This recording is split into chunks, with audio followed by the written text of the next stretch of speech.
دیکھیں، جب ہم وفا اور قربانی کی بات کرتے ہیں نا، تو یہ محض گزرے ہوئے وقتوں کا کوئی روایتی قصہ نہیں ہے۔ آج کے اس معلوماتی جائزے میں ہم جس سفر پر نکل رہے ہیں، وہ دراصل ہماری اپنی زندگی کے لیے، ہماری روحانی ترقی اور کامیابی کے لیے ایک لازوال نمونہ ہے۔ تو آئیے اس انتہائی خاص اور عظیم سفر کا آغاز کرتے ہیں۔ اچھا، سب سے پہلے اس کمال کے تصور کو دیکھتے ہیں۔ آپ نے یہ طاقتور شعر تو ضرور سنا ہوگا، آج بھی ہو جو ابراہیم کا ایمان پیدا، آگ کر سکتی ہے انداز گلستان پیدا۔ یہ ہمیں ایک بڑی اٹل حقیقت بتاتا ہے۔ اگر ہمارے اندر وہ سچا، غیر متزلزل ایمان آ جائے نا، تو وہ لفظی آگ کو بھی ایک خوبصورت مہکتے ہوئے باغ میں بدل سکتا ہے۔ آج کے دور کی وہ تمام پریشانیاں اور مشکلات جو ہمیں آگ کی طرح جھلساتی ہوئی محسوس ہوتی ہیں، بالکل اسی کامل یقین کے ذریعے مکمل سکون میں بدل سکتی ہیں۔ لیکن ایک منٹ، ہمیں یہ سمجھنا ہوگا کہ یہ روحانی بلندی کوئی راتوں رات ملنے والی چیز نہیں ہے۔ اس کا آغاز انسان کے بالکل اندر سے ہوتا ہے۔ ذرا ان 3 مراحل پر غور کریں۔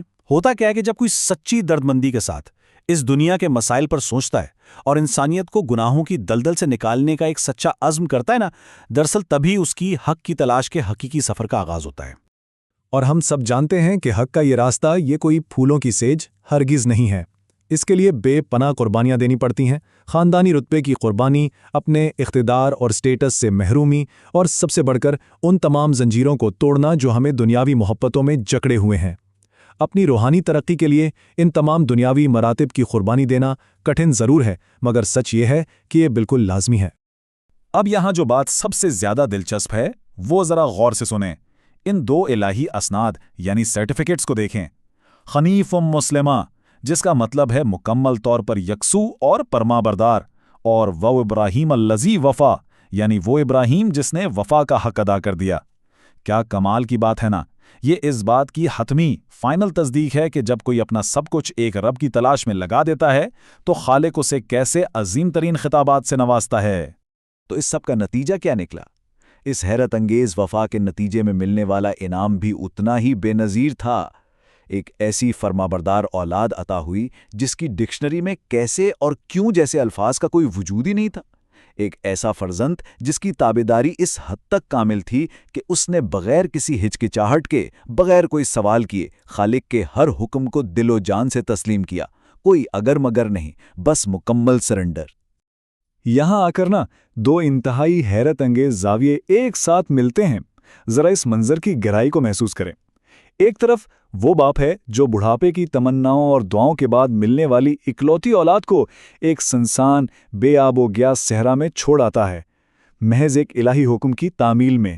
اور دوسری جانب وہ عظیم بیٹا ہے جو کوئی شکوہ کرنے کے بجائے نہ صرف خود کو قربانی کے لیے پیش کرتا ہے، بلکہ الٹا اپنے باپ کو استقامت کے، ہمت کے طریقے بتاتا ہے تاکہ اللہ کے حکم میں کوئی خامی نہ رہ جائے۔ میرا مطلب ہے، یہ تعلق، یہ جذبہ انسانی تاریخ میں مکمل طور پر بے مثال ہے۔ آئیے دیکھتے ہیں کہ اس عظیم آزمائش کا کلائمیکس کیسے ہوتا ہے۔ ان مراحل پر ذرا غور کریں۔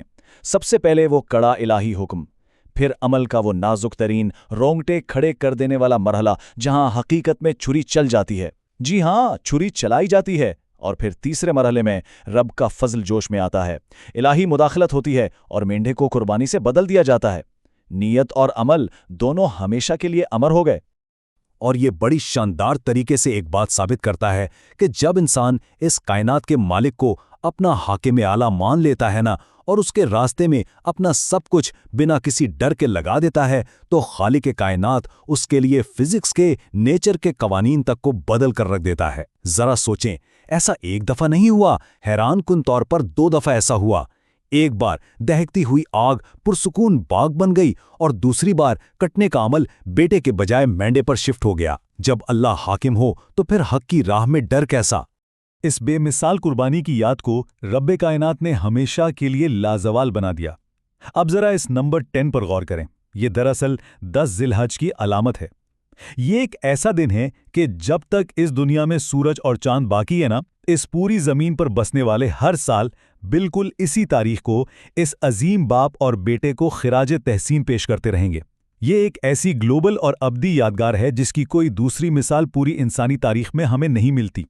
تو یہاں سب سے اہم نقطہ یہ ہے کہ بات صرف سال میں ایک دن کے خراج تحسین تک محدود نہیں رہی۔ اللہ پاک نے ایک پوری کی پوری امت کو یہ سعادت بخشی اور یہ طے کر دیا کہ وہ دن میں کم از کم 5 مرتبہ، جی ہاں، دن میں 5 مرتبہ اپنی سب سے اہم عبادت کے دوران ان عظیم ہستیوں کے لیے سلامتی اور رحمت کی دعا کرے۔ درود ابراہیمی دراصل اس بات کا روشن ثبوت ہے کہ جب آپ اللہ کی رضا کے لیے سب کچھ قربان کرنے پر تیار ہو جاتے ہیں تو وہ خالق آپ کی قدردانی کس زبردست اور مستقل پیمانے پر فرماتا ہے۔